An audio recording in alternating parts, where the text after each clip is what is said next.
Teleuudistekeskus jälle alustab. Saates osalevad Andres Saukas, Tõnu Kalvet ja mina, Heiki Pettaja. Alustuseks siis, Tõnu, mida huvitavat sa soovid meile täna teatada? Meil on tarvis üks asi selgeks rääkida. Meie vaatajatel on küllap jäänud meist mulje, et oleme sõbrad, aga nüüd tal võib olla tekkinud küsimus, et miks me nagu ei ole ühes stuudios. Ja mina juba vist teist või kolmandat saadet ei ole enam Heiki sinuga uudistekeskuse stuudios. Inimestel võib tekkida küsimus, et mis see põhjus on. Vaadake, inimestel on õige mulje, et oleme sõbrad, aga sõprus sõpruseks, kuid ennekõike ollakse ikkagi isiksused ja meie kõik oleme niivõrd suured isiksused. Ja et ega me ei pruugiks naljalt ühte ruumi ära mahtuda. Sellepärast Andres ei olegi algusest peale olnud meiega ühes stuudios. Ja mina näiteks, minul oli päris raske olla sinuga ühes uudistekeskuse stuudios, ma võtsin ennast kokku, sain hakkama, aga nüüd olen siin ja olen kordumatu isiksus ja saame Andres ja sinuga saateid rahulikult teha, sest nagu elu näitab, et mida suurem on isiksus, seda suurem olgu teda ümbritsev ruum. Ja meie ümber on piisavalt ruumi, et oleme sõbrad edasi, me ei lähe tülli. Nii et vaatame siis, jätkame seda mõtet, eks ole, jah, et kui sõprus sõpruseks, kuid ennekõike ollakse isiksused. Ja suured isiksused teatavasti ei mahu hästi kõrvuti. Ja elu näitab, et sellise isiksuse juhtlauseks enamasti on vaid kaks arvamust, minu arvamus ja vale arvamus. Ja elu näitab ka seda, et väga suured isiksused on nii suured, et ei mahu korraga isegi ühte ruumi. Ma võin tuua mõne näite. Üks puudutab sind, Heiki. Vaatajad on võib-olla märganud, et Heiki aeg-ajalt ikkagi esineb, aga ta ei ole sattunud minuga on, aga Andres Saukasega pole kunagi sattunud koos esinema ja siin on hea näide selle kohta. Heiki Pettai siis esines 26. novembril 2023 Tallinnas rahvuslaste sügiskoolis väga huvitava loenguga. Rääkis inimestele, miks on tähtis vaba vara kasutusele võtta, mina pärast seda võtsingi. Aga sellel koolitusel Andres Saukast ei olnud. Ometi Andres Saukas on olnud mitmel korral, minu meelest vähemalt 2-3 korral on olnud koolitustel, rahvuslaste koolitustel ja siis pole jälle Heiki Pettaid olnud. Inimesed ei saanud enne aru, nüüd saavad aru. Ja veel üks näide, veelgi värvikam. 2013. aasta 1. juulil korraldati Rahvusraamatukogu suures konverentsisaalis piirileppe teemaline konverents Tartu rahupuutumatuse kaitseks. Ma tean seda hästi, sest ma olin tookord ise korraldustoimkonna liige, kutsusin inimesi esinema, pidasin läbirääkimisi, ajasin asju, ühesõnaga tean seda kõike väga lähedalt. Ja ometi minu suureks üllatuseks osutus isegi Rahvusraamatukogu suur konverentsisaal selleks liiga väikseks, et sinna mahuks üheaegselt Vello Leito ja Mart Helme.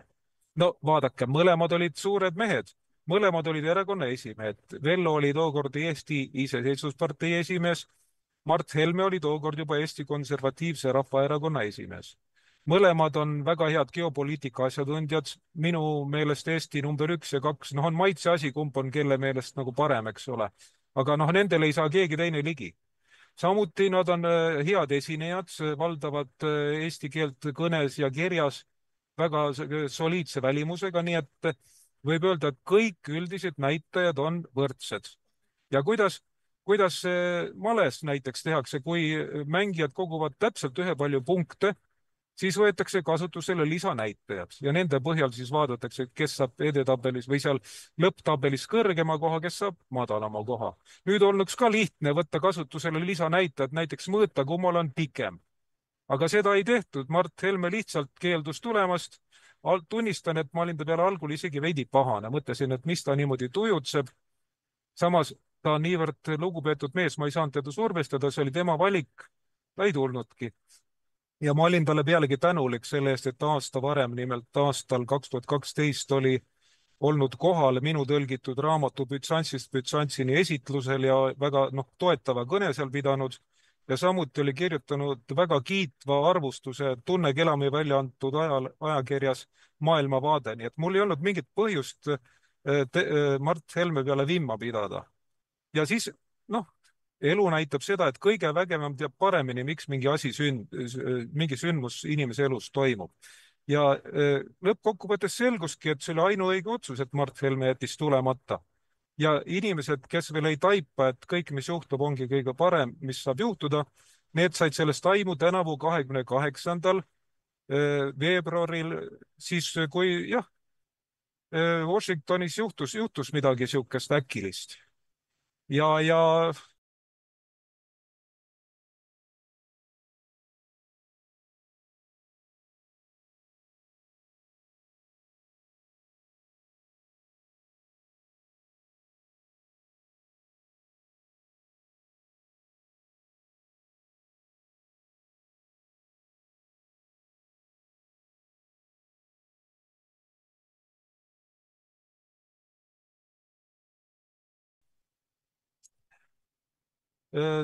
seal oli ka niimoodi, et kaks isikut ei mahtunud korraga ühte ruumi, õigemini mahtusid justkui, aga siis selgus, et isiksused on nii suured ja ei mahu. Siis oleks pidanud nagu luureteave eelnevalt liikuma, sest alati tuleb vaadata, kes on see isik, milline on tema eripära, milline tema taust, kellega sul tuleb läbirääkimisi pidada. Ja Andres Saukas on ju korduvalt rääkinud, kuidas suurriigid teevad omavahel koostööd, sealhulgas ka need suurriigid, keda peetakse vaenlasteks ja samuti ka USA ja Venemaa teevad luure vallas koostööd. Ja huvitav on, et kui USA presidenti Donald Trumpi on nimetatud venemeelseks, aga näiteks see, kuidas ta suhtles selle luureteabe küsimuses Venemaa presidendiga, ma ei ütleks, et see nagu väga niisugune venemeelne või pugejalik või miilustav on. Ta ikka väga karmilt küsis, et miks teda ei hoiatatud selle eest, kes temaga tuli kohtuma 28. veebruaril 2025 siis Washingtoni Valgesse Majja. Ja muidugi tuleb siis leida lahendus, sest kui näiteks USA ja Ukraina on omavahel tülis, siis peab keegi olema, kes seal rahu sobitab, siis on valmis rahu läbirääkimisi vahendama.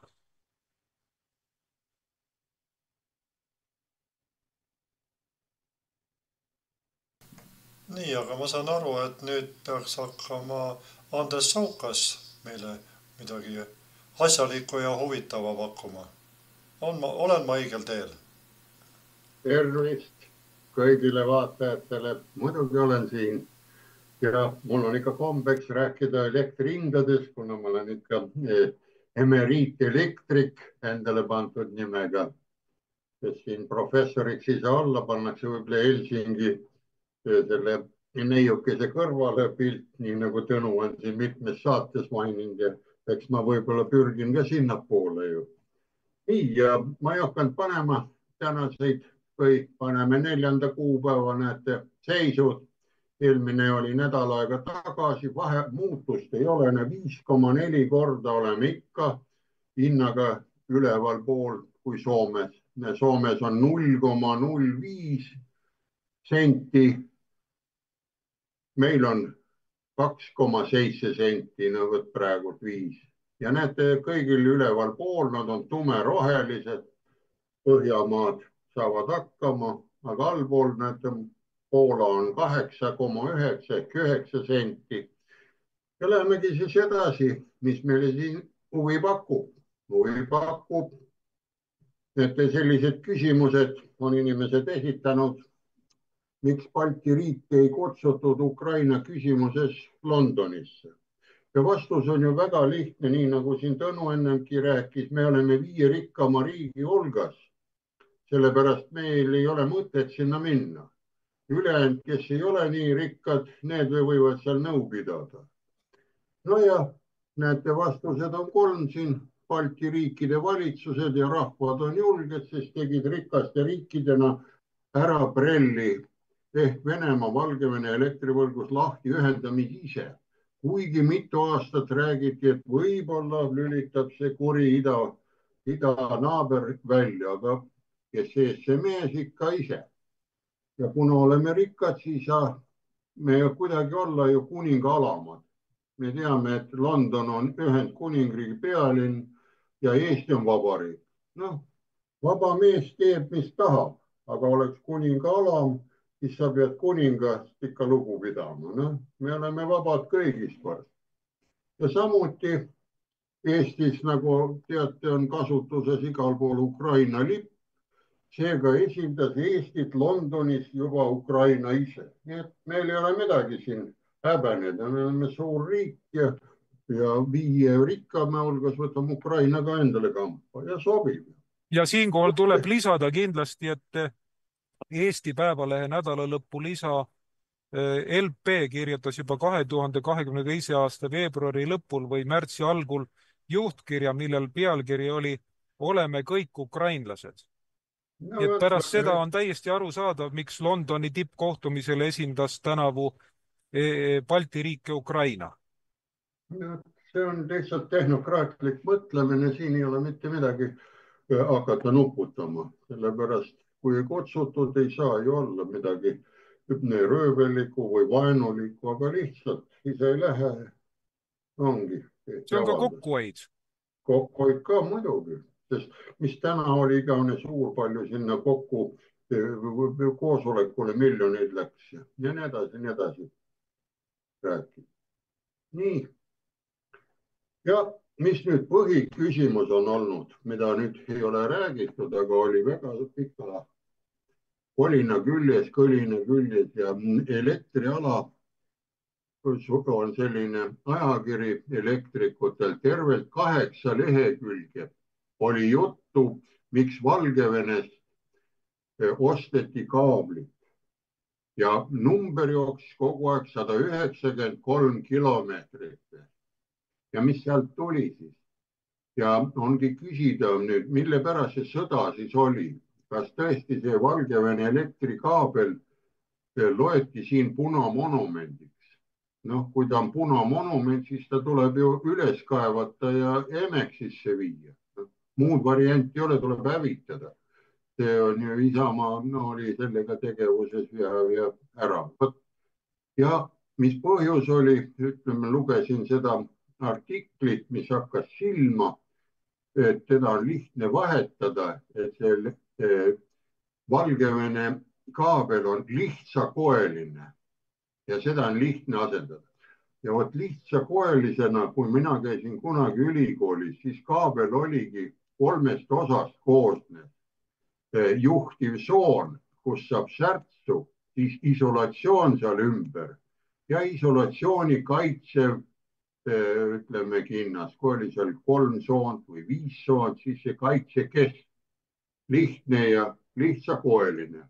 Aga kuna näete ise, kas eelmise selle meie saate peale või nüüd, mis oli 28. oli vist see, kui lasti ka see varilaevastiku laev minema, et see vist ei lõhkunud seda kaablit ära, sest Tuuker ju rääkis impulsi saates, et see kaabel sellel päeval oli suur laine, 6-meetrine laine ja 24 meetrit oli sekundis, et isegi keegi ei taha laevadega sõita, nad ankurdavad. Oota, Andres, kohe tuleb täpsustada. Andres, vaat kui oli kõva tuul tol päeval, kui see kaabel lõhki läks ja laevad läksid tormivarju, siis seeläbi nad ju muutusidki varilaevastikuks. Ja mitte ainult Soome lahes, vaid kõikjal, kus oli torm sama ajal. Nii et suhteliselt lihtne on muutuda varilaevastikuks. Piisab ainult sellest, et minna tuulevarju või tormivarju. Nii ta on. Ja vaat kuna ta oli lihtsakoeline, siis võtame lihtsalt, mis oli selle 8 lehekülje lugu. Ma lugesin lõpuni ja keegi ei rääkinud temale tehnilistest andmetest, et ta on väga hea kaabel või halb kaabel või lihtsakoeline, tähendab 3 osast koosnes, aga võtame siis tabeli ette ja see tabel, mäletan auväärt emeriitprofessor, kes on see aasta veel 98-aastane, aitas mul seda tabelit kokku panna ja see tabel on ka elektrialas. Mul ei tule nüüd meelde 2000 mingisuguse numbriga, kus oli probleem, et kas Podolski muhve tohib müüa siin või ei tohi. Ja siis see saigi kokku pandud nende andmete peal ja näete, Kost on esimene number, aga tuletame meelde, Kost tuli otse peaaegu Koelroo-plaaniga ameeriklaste teadlaste kaudu Venemaale, kui oli 1920-ndad, 30-ndad, kui oli see suur depressioon Ameerikas. siis insenerid tulid siia, aitasid tööstust ja elektrijaama üles toota. Ja nad tegid Kosti, võtsid oma materjali kaasa ja nägid, et siin on karm kliima Venemaal ja et ei sobi see, mis siin Kreekas või niimoodi on. Ja näete, võrdleme siin ära, et aru saada, kes ei ole tehnokraat, ma ei hakka siin pikalt numbritesse minema. Näete, esimene on Kost, Senelec, see on Euroopa normid või kuidas need tänapäeval nimetatakse, euroopalikud väärtused. Ja Reichiem on, näete, viimane siin lõpus, see on Saksa normi. Ja näete, võtame esimese rea, osa lahendus 5 hertsiga, 10 kilovoldist kaablit testitakse niimoodi. Näete, pikaajaline, lühiajalist ei anna. Näete, Venemaa või see Kost ja Valgevene sama on see, samad kostnumbrid on 40 kilovatti, 4 tundi kõrvetavad seda 10 kilovoldist kaablit või muhvi. Ja näete, Senelec Euroopa normis on 18 kilovolti, 18 000, kuigi kaabel on ette nähtud 10 000, näed 1,8 korda. Aga see Kost paneb 4 korda suurema matsu, mida kunagi ei tule sinna sisse. Ja Reichiem näed on ka 24 kilovolt.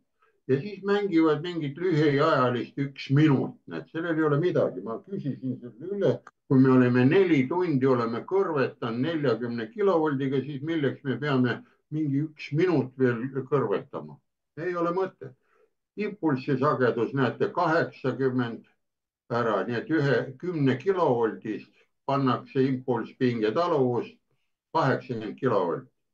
Ja vaadake nüüd koormustsükkel, see on nüüd kõige vajalikum tsükkel, mida tehakse ühe kaabli või muhvi arvestamiseks. Lugege nüüd tundide arv üles, kirjutage endale üles, näete, see on kogu aeg on 17,3 kilovolti ruutjuur 3, see on sinusoidne vool jookseb läbi. Ja näete, 82 kraadi, see peaaegu keeb seal vannis, see kaabel või see muhvi jupp. 1400 tundi on ta vannis vees ja 500 tundi on soolvees, naatriumkloriid 5%. Ma ise vaatasin, et vannis küsin, mis asi see on, öeldi, et see on muhv. Ma ütlen, see on mingi soolapundar seal siin. Ja siis see tehti 15 korda, näete, lasti vee lahustati ära, korda tsüklit tehti. 4 tundi on palav, siis lasti vesi välja 4 korda, tehti, et ta on 75-100 aastane, tehti see muhv. Aga vaadake kõrval, Euroopa normid, mida tahab. 10 kilovoldine kaabel õhus teimitakse 9 kilovoldiga. 10 korda tehti, kui peab, vastu läheb. See muhv. Tähendab, näete, siin on üks imelik koht on see. Ja Reichemil näete on sakslasel 15, 1,5 korda. Teeb kõimus. Sellel on 1,17. Ja alalispingetaluvust näete on 6 korda 60 000, teisel on 3,6 korda võib-olla, katsetatakse teisel 4,8. Siit näete nüüd ise, meil on see alalispinge, seal peaks olema 75 kilovolti, kuidas nad teevad ja soonetemperatuurid, näete, on siin olemas 200 kraadi 3 korda. Ja nüüd sellest näete ära, milline vahe on nüüd tehnilistel näitajatel. Ta on lihtsakoeline, nõnda nimetatud, lihtne on parandada.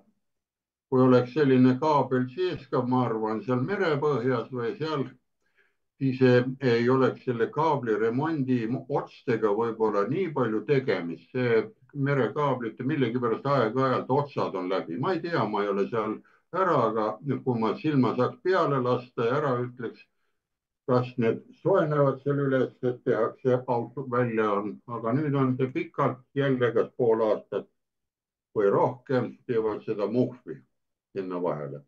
nii et siin on nüüd tehniline näitaja, kui ta ei sobi. See näitab ära, et siin teised on võib-olla nii keerulised, et süsteem ei liigu.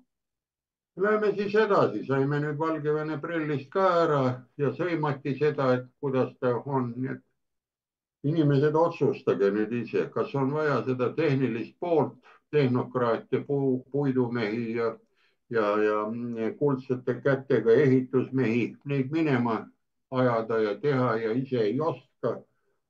Ja nii edasi, nii edasi. See on nüüd mõttemall. Nii, lähme edasi, järgmine. Ja vot, nüüd oli järgmine küsimus, et Donald Trump kehtestab nüüd igale poole Euroopasse tollitariifid. Aga tollitariifiga, kas see on hea märk või on tollitariife võiks pidada ka sanktsioonideks. Ja näete, sanktsioonide raamat on siin all, economic sanktsioon, et on uuesti kontrollitud ja selle Carri Clyde Hufbauer, need on teinud selle raamatu ja see raamat kirjeldab pikka ligi 100-aastast kogemust, et sanktsioonid ei ole mitte kunagi. Me järgmise pildi näete, vaadeldi 204 riikidele pandud sanktsiooni juhtumit aastatest 1910 kuni 2000 ehk 90 aastat. Ja nad said järelduse, näete, Hufbauer ja kaasautorid märgivad, et sanktsioonid on oluliselt tõhusamad, kui need on suunatud sõbralikele või neutraalsete riikide vastu. Vaata, tõhusad on. Kui meie oleme nüüd sõbralik riik sellele USA-le või niimoodi, siis see on tõhus, see mõjub meile väga hästi. Kui need on suunatud sõbralikele. Sõbralike riikide puhul saavutatakse edu, näete, 50% juhtudel. Neutraalsed riigid, nagu võtame Norra, kui sinna pannakse peale või kes on neutraalne või kes ei ole all, selle puhul on 33% võimalik. Ja vaenulike puhul ainult näete 19%, kui on vastane riik, siis saavutatakse. Nad keerutavad ennast välja igasuguste süsteemidega, havala majandussüsteemina või sellega, et on nüüd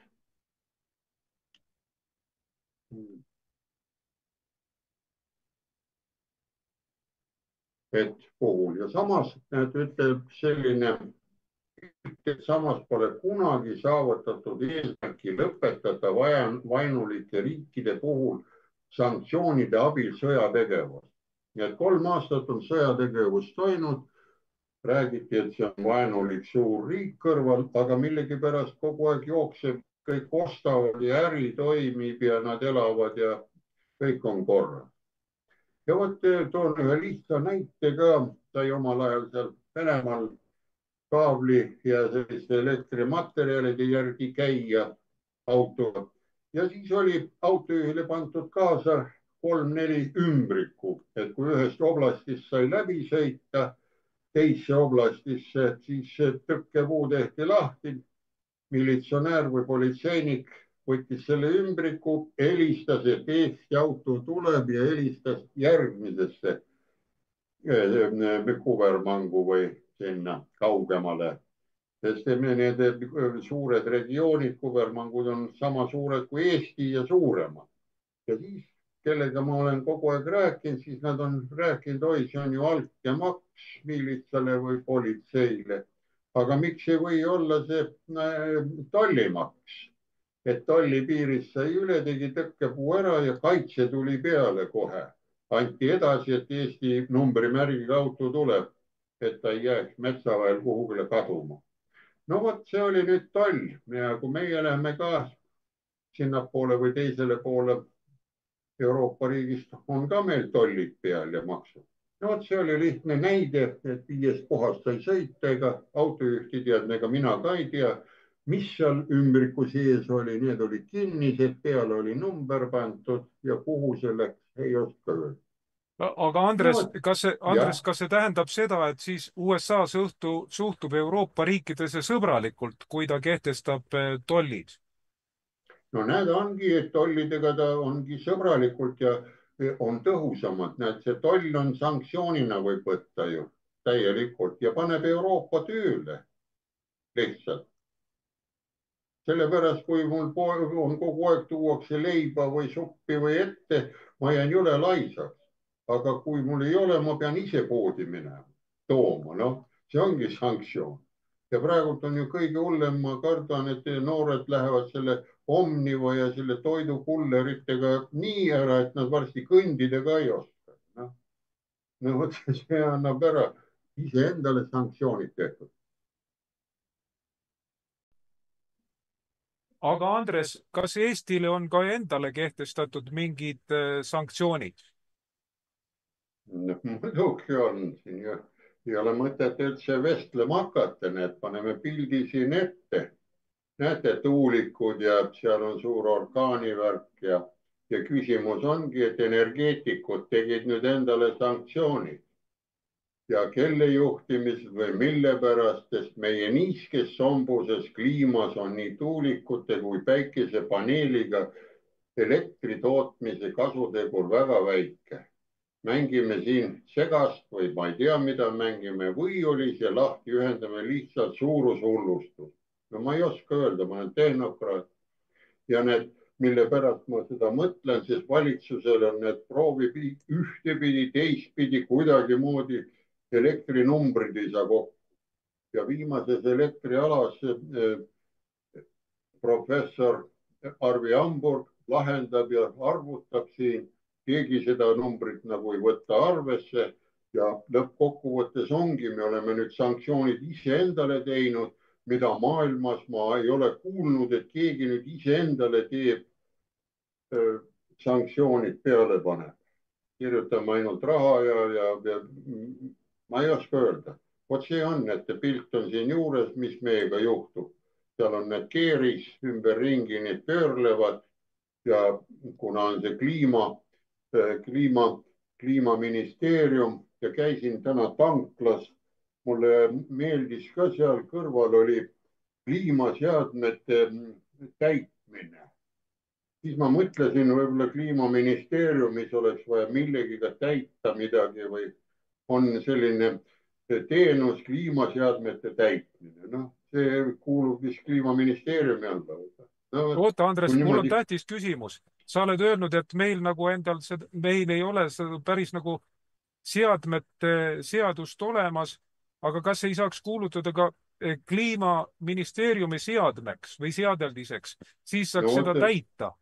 Väga hea küsimus sult ilusti, sest seadust ei ole, on seadmeohutuse seadus.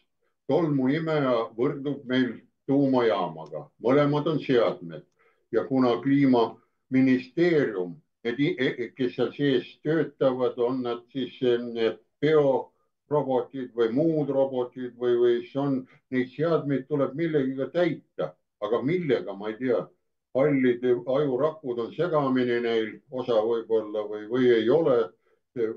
Poirot filmides ta kogu aeg räägib, et kasutage oma halle ajurakke, kogu aeg tuletab meelde, et inimesel on mõistus ja aju selle olemas.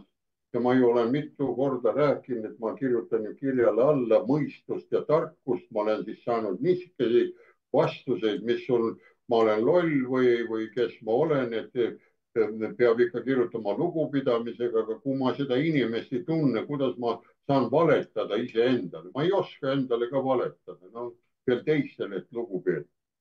Seda ma tean, kui kohtus oled, teie ausus, prokurör või kohtunik, see on austab, seal teda ka keegi lugupidamisega ei ole. No. Ja kui on juba oled kusagil mingi uurimise all, siis oled ju kodanik ülemus, on see, kes üle kuulab, seal jälle ei ole lugupidamist midagi. Kelle sa seal pead üle, kui ta sinuga suhtleb niimoodi ja kuulab niimoodi. No vot, see oli siis selle küsimuse poolt, et me oleme oma sanktsioonid või tollid või kuidas me paneme peale. Ne? Topelttollid veel räägitakse meil ju olemas. No, siis see sanktsioon ja toll ja automaksud ja kõik need paneme juurde, need on kõik ju sanktsioonid endale, et ma ei tea, auto jääks nurka seisma ja lõpuks leiba ei saaks kätte, ei saia, mitte midagi. Kus see raha tuleb, kus see palk tuleb? Palk ju tuleb tavaliselt ju vajalikust tehtavast tööst. Ehitajad ehitavad, näed, et objekt sai valmis. Praegu on veel ka huvitav, noh, kõik on igal pool, peab näitama pädevust ja selliseid asju tõestama. Et oled ikka õige seade. Vot sellest on. Ennem oli jutt, et pead tõestama, et sa ei ole kaamel, oli selline välja, aga nüüd, et sa ei ole seade. Seadmeohutusseaduse järgi biorobot või oled päris robot. Unustame ära, et see robot on töö vene keeles, aga see tuli tšehhi kirjanikult, tuli lihtsa sõna. Nii et lähme edasi, mis meil on. Ja need inimesed on ikka küsinud ja ma kogu aeg kõigile räägin sellist asja, nad vaatavad, et hullumeelsega räägib või tehnokraat ei ole ikka õige mõtlemisega, hallid ajuretid on sassis. Ja mul on küsitud, ja kas suurriigid on ikka omavahel kurjas sõjas või teevad lihtsalt üksteisega koostööd ja väikeriigid aitavad neid oma suusooja jutuga. Noh, see on selline lihtne arvamus. Aga ja selle tõestuseks me teeme lahti selle VNN, World Nuclear News lehekülje ja näeme, mis toimub. Näete, pildi peal on siin hästi näha, et tõstetakse tuumareaktor Hiinas.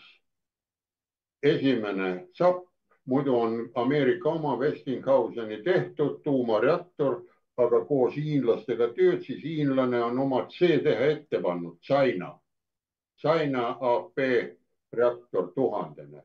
Ja teine on kohe kõrval, tal on juba see vundament kõik paigas, tõstetakse sisse. Esimene reaktor. Nii et mõtelge ise, kui ameeriklane praegu tõstis tollimaksud üles, pani sinna Hiinale igale poole, ütleb, ta on sõjas majandus. Kuidas nad neid reaktoreid siis koos töötavad? Ja kui see reaktor tuleb Westinghouseni Ameerika oma, siis tuumakütust hakkab ta kogu aeg küsima ameeriklaste käest. Kui oleks pannud veel venelane, siis ta oleks Vene omasi pannud. Noh, neid teeb ära. Ja vahe on nendel tuumakütuste pakkidel on, ameeriklastel nendel on 4-kandiline pakk tehtud, aga venelasel on 6-kandiline.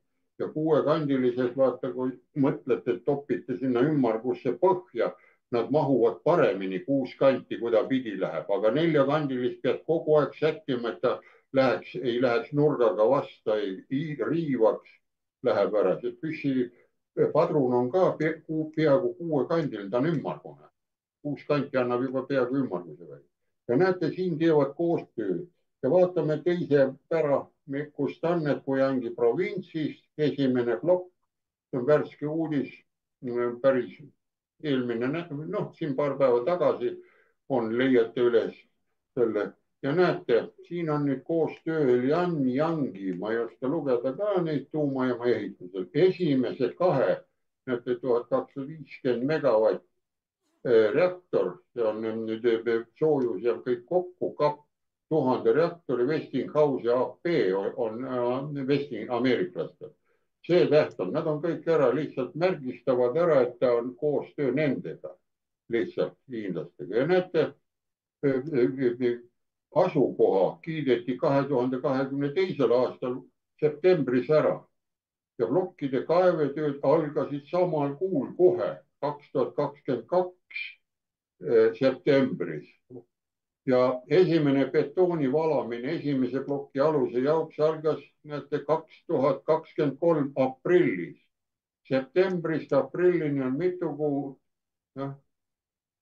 on 6 kuud või? Ja teise aluse valamine algas 2024. aasta septembris. Näete, ja nüüd peab see valmis saama ja käiku minema see samane esimene plokk 2028. aastal. Ja näete, mis see näitab, mis see on, 6 aastat. Ja 6 aastat ehitati ka Loviisa esimest. Kui ma olin Kroonus 1977. ajati 9. mail hommiku vara üles, midagi on häirega, et Kekkonen ja mis see oli, see Brežnev avasid siis koos selle tuumareaktori ja see sai siin aasta või 2 tagasi 30 aastat elupikendust. noh, kas ma nii kaua pean vastu, aga nad töötab sellel ajal edasi ja ka 6 aastaga, aga meil siin kõrval, mis tehti Olkiluoto 17 aastat, aeg-ajalt on ta rikkis ja tehnokraadina ütlen, mille pärast, sellepärast on nii pikk aeg, ligi pool, noh, üks põlvkond peaaegu, noh, 17-aastane, 18-aastaselt võib ju valima minna, aga meie võime juba varem vist minna, ma ei mäleta ka meie poliitilist arukorda.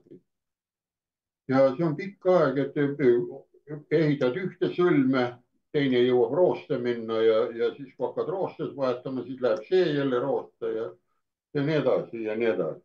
nii et saab 6 aastaga ka valmis ehitada, kui vajadust on, aga projekteerimine, see, kui on mudel olemas juba esine ära, ega siis Fordi ja Opeli autod kogu aeg ei mõelda välja, mõeldakse ainult ta välimust natukene, aga sisu 4 ratast on tal ikka all, tagavararatas on ka ja mootor ka peal.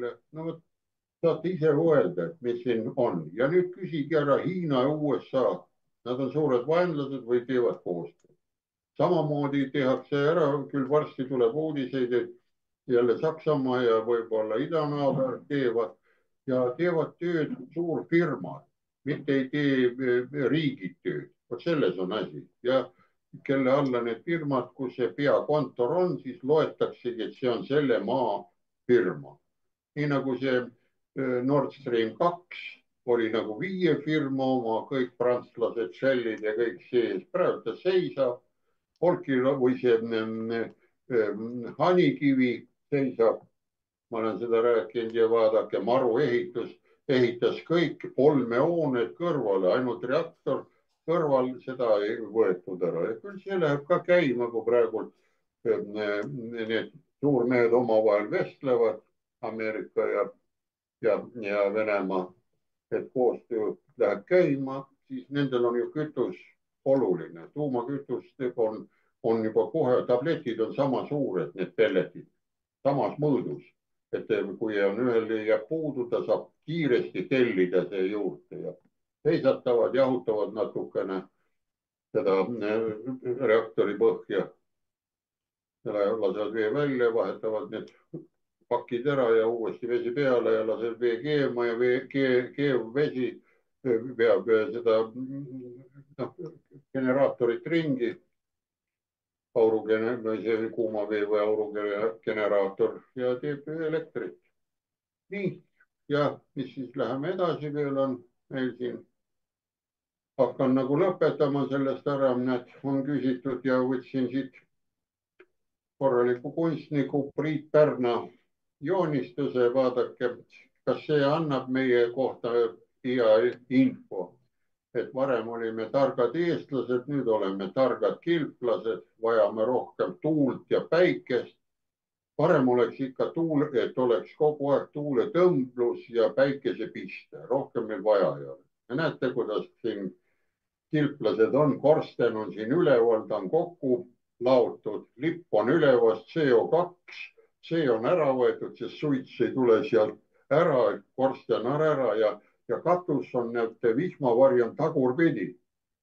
mitte ei jookse ära, vesi jookseb sisse ja lõpuks läheb. no ja kui on ja ta on raamatust võetud, et loete ja vaatate pilte, ma ei hakka rääkima, vaadake, kui palju on see rahva hulk all näitab, kui palju meil on seal valitsuse või neid Riigikogu liikmeid, need arutavad, kuda ja mida teha. noh, meil on nii palju. aga Andres, see pilt on ju täies kooskõlas rohepöördega. no on ju, see on ju, näete, all kirjutab ju kilplased globaliseeruvad. ja rohepöördega ka globaliseerume. noh, globaalseks muutume, suureks rohejalajäljeks. no vot, selle poolt nagu mina praegu lõpetaks. aga nüüd vaata, siin on öeldud, et vajame rohkem tuult ja päikest ja paljudes Eesti piirkondades ongi siiski nagu ehitatudki varustus sellele üles. Ja kui siis selgub, et ei piisa nagu, siis on mure majas. Mina lugesin, see oli nüüd 6. märtsil 2025 Maalehes oli selline uudis, kus üks Viljandimaal elav noor pere, tema kurdab, et tal on ainult päikesepaneelidesse varustus ja vahel ei ole voolu ja kui ta tahab nagu voolu panna, siis selle voolu taastamine seal majas maksab väga korraliku summa. Ma mäletan, et sellest ja vot seesama Elektrita elu talus on ju muidugi palju inimesi, kes tahavad hästi ökomoodi elada ja nende meelest see on hästi romantiline, kui ei ole talus voolu või kuskil onnis, kus nad elavad.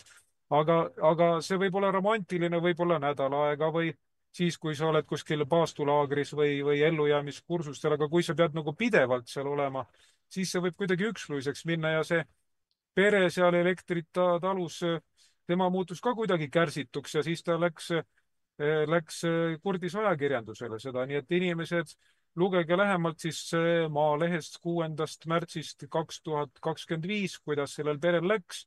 aga teatud vihje on see, et tegemist on Kabelimäe taluga ja võib-olla, et need, kes tegid sellised sanktsioonid, tahtsidki panna sellistele inimestele kabelimatsu. Kas see niimoodi on või mitte, seda otsustavad meie vaatajad. Kirjutage aadressil info@uudistekeskus.ee, kas see oletus on õige. aga mina olen mõelnud seda, et miks tahetakse, et inimestel oleks nagu vähem elektrit ja siin on ka, eks ole, kirjutatud, et talvel istumegi küünlavalgel. Aga mitte ainult talvel, vaid ütleme ka muul aastaajal on hea, kui pimedal ajal ei ole väljas valgusreostust. Ja siis ma avastasin, et väga tõenäoliselt meil on hästi haritud valitsus ja nad on lugenud üht minu tõlgitud raamatut. See on raamat, mille nimi on Valmid, pealkiri on Valmid, selle kirjutas üks Eesti sõbralik Tšehhi kirjandusklassik Jiří Žáček ja mina tõlkisin selle ära. 2016. aastal ilmus kirjastus Maatriks andis selle välja ja mul olid tõhusaks abiks Harri Raudvere ja Iivi Saaiedova. Ja seal Valmides on üks valm, mille läbilugemise järel ma uuesti veendusin, et ilmselt Eesti juhtkond on seda lugenud. Sellepärast, et seal on juttu sellest, miks ei ole hea, kui on pimedal ajal valge ja seal selle valmi pealkiri on, ma võtan ette ja loen, selle valmi pealkiri on Jaani Mardika lugu Babinski moodi. No inimestel tekib küsimus, et kes see Babinski on ja siin on siis vastus näha. See on Tšehhi kõigi aegade kõige kuulsam röövel. Elas siis 18. sajandi lõpust kuni 19. sajandi viimase veerandini ja ta on sama menukas tšehhidel nagu meie Rummu-Jüri. Temast on tšehhidel tehtud igasugu palju laule ja jutte ja uurimusi ja siin on ka näha. Vasakul on üks ajaloolane kirjutanud temast raamatu, on pannud sinna tema noorpõlvepildi. Keskel ja paremal on siis tema nagu vanuigi tehtud pilt, aga ta oli ikka väga lugupeetud ja tuntud inimene. Ja nüüd, et te saaks paremini aru, mida ma mõtlen, ma loen selle ette, nii et seda tahtsin veel öelda, et väga vahvad pildid, sinna tegi Aldo Roomere, tema tegi ka selle pildi, mis oli, Jaani Mardika loo pilt, seesama pilt ja see läkski sellepärast õigusega ka raamatu esikaanele ja nüüd ma loen selle ette, pange hästi tähele, sest siit saate teada vastuse. Seda saab teada ka see Viljandimaa pere, miks siis temal nagu seal talus elektrit ei ole. Ma loen ette. Pealkiri on Jaani Mardika lugu Babinski moodi. Päike oli kohe-kohe loojumas ja Jaani Mardikad virgusid. Jaani Mardikas Jaanike pidi täna esimest korda helendavana lendama ja kõigil oli selle üle hea meel. Emal, isal, Janinkal, ristiisal, ristiemal ja lepatriinul. Niisiis lennatigi, ristiisa vasakul, isa paremal ja Jaanike keskel. Metsas nägid nad metsavahti. Issi, miks metsavahti maga? Temagi peab valvama. Aga mida siis? Seda metsa siin, et inimesed seda ära ei varastaks. Aga issi, kas inimesed varastavad? Jah, ega tunne kuuldavasti mitte millestki rõõmu. Ja jaanimardikad lendasid linna poole, liikudes ühest aiast teise, kuni jõudsid väljakule. Istusid seal veemahutile puhkama. ja Jaanike märkas, et seal seisab keegi ja toetub seljaga vastu posti. Vööl oli seisjal suur sarv ja käes pikk piik. Issi, näe, seal seisab keegi. See on öövaht. Öövaht, mis ta siin teeb? Peab vahti. Jälgib, et vargad ei murraks majadesse sisse ega varastaks inimesi paljaks. Kas näed, milline piik tal on? See ongi varaste vastu. Nii et linnaski varastatakse. Kuuldavasti vägagi innukalt, kui vähegi saadakse. Aga mina neile valgust ei näitaks. Aga Jaanike, kui issand jumal tahab, et me neile valgust näitaks, siis peame seda ka tegema, varastagu nad või mitte.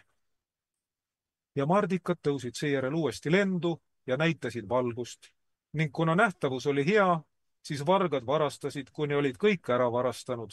Metsavahi püssi, öövahi sarve ja oda, veemahuti ja kiriku ning aias asunud kena maja, metsa ja linna ja viimaks ka Jaanikese laternakese. Ja kui polnud enam midagi varastada, siis lõid vargad üksteisele patsi ja andsid musi, läksid laiali ning magasid, muudkui magasid. Ja uni oli neil hea.